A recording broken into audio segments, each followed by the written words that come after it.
guys, and welcome back to the Player YouTube channel. And today we're going to be taking a look around the Lexus CT200h, H meaning hybrid.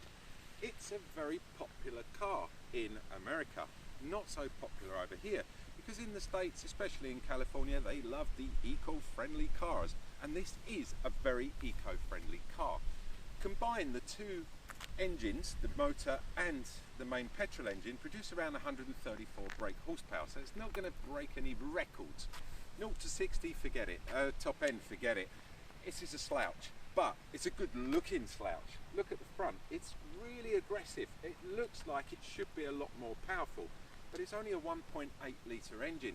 So to be honest with you, it's more about the economy and it's more about the looks. Whether you want to spend £27,000 on a car like this, entirely up to you. You're paying an extra £670 just for the blue colour. And blue's not my favourite colour, for one reason or another. Something to do with football teams if you're watching far away. I'm loving the design of this car. It is well designed, and it is a Lexus through and through, because the comfort levels that it offers are absolutely second to none. But we'll go into that more when we get inside. Take a look at the back. It's very reminiscent of some other Japanese manufacturers. We're not going to name them, but somebody obviously had a look at some other cars and went, "Ooh, I've got an idea for the boot." But I do love this. It is a hatchback and 375 litres of boot space. That's with the seats up and the parcel shelf in.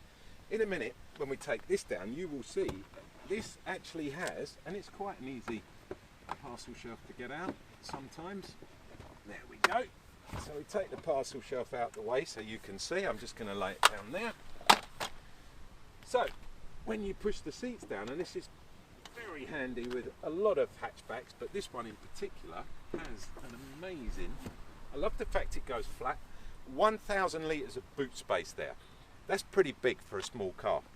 Now let's have a look at the fun bits and try and work out what they've done here. So this is quite handy, but what is it for? Me and my cameraman have looked at this and we've decided it's the perfect thing for a picnic, because you can get your baguette in here, you can get your Mr. Kipling Bakewell tarts in there, and you can probably also fit a nice little thermos. So it's all sort of leading its way to the rather well-off pensioner that likes to go down to the garden centre, chuck all his bits in the back, and then sit and have a nice cup of tea and a Bakewell tart. Let's pull this back. It all goes back rather neatly and nicely, and just for the moment we'll stick the parcel shelf back in there. Right, we'll shut the boot down because I want to show you in the back. Come round this way. This isn't as surprising as you would expect. You thought I was going to suddenly say loads of space in the back, loads of gimmicks in the back. Nothing. But space-wise, it's okay. It's not the best, but you could sit here in a very good, comfortable position, as my physiotherapist would tell me. So I can't cross my legs or anything. Height, I'm 5'10", probably not the highest of ceilings because of the sloping back, as it's a hatchback. But nonetheless, it is definitely a four-seater, because the middle seat here, there's no way you'd want to sit on that for more than 10 minutes. Another interesting little thing here, the ISOFIX points for the rear safety seats, for the child seats. Someone's actually zipped, they've gone to all the trouble of putting a little zip in there, because when me and my cameraman were having a good look around this car, we were, well, where's the ISOFIX points? And someone's actually hidden them behind zips.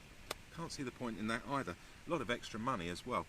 Right, so let's get in the front and let's take a look at what Lexus have stuffed into this car. Up front in the Lexus, there's one of the things that I do really like about this car, and it's very typical of Lexus in the fact that it is superbly comfortable. The leather seats that it comes with are well bolstered, really nice driving position, and the sound in here, you'll see when we take the car down the road, it's so well soundproofed, and all the protection systems, there's curtain airbags, there's drivers, there's knee ear airbags, there's everything you can think of. It comes really loaded up with tech. Obviously there's the main things that you would expect, which is the map. Everything's accessible down here in the middle.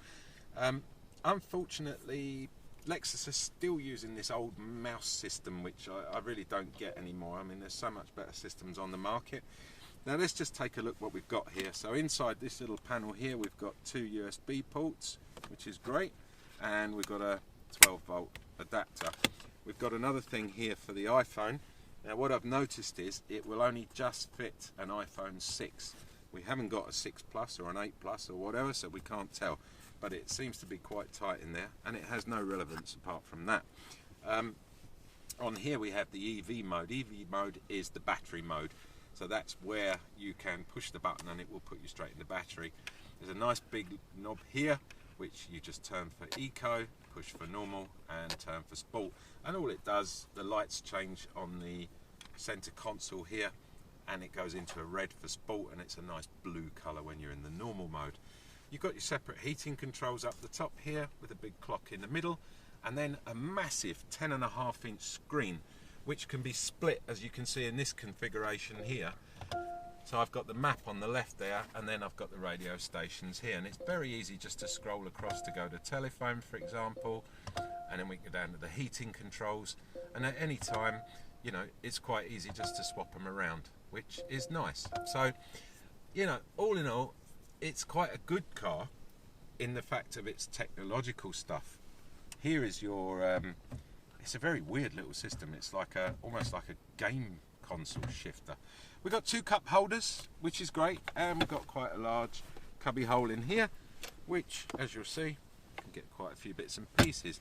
Another thing with the glove box, I won't get you to spin around and have a look at it, it does have a separate holder at the top for the owner's manual, so you get that added extra space underneath. Fully electronic windows, however, on both seats, neither of these are electronic, they're all manually operated. That's a little bit of a downer. Steering wheel's pretty good. We've got the cruise control, we've got all the telephone attachments here, we can do the sound and the volume, the usual stuff. You know, it's not going to light up the biggest fireworks in the world, this car, and I think its biggest downfall obviously is its price, but its major credibility is the 42 to 44 to the gallon, which, trust me, we are doing 100%. And it has that lovely, what I call stealth mode on it. So when you come home, just before you get up to your house, if you're sneaking in late and you don't want to get heard, or you don't want neighbours looking out through the windows, just put it into EV mode. And up to 20 miles an hour, this will run on battery for a good few miles. So yeah, let's get it out on the road and see what it goes like.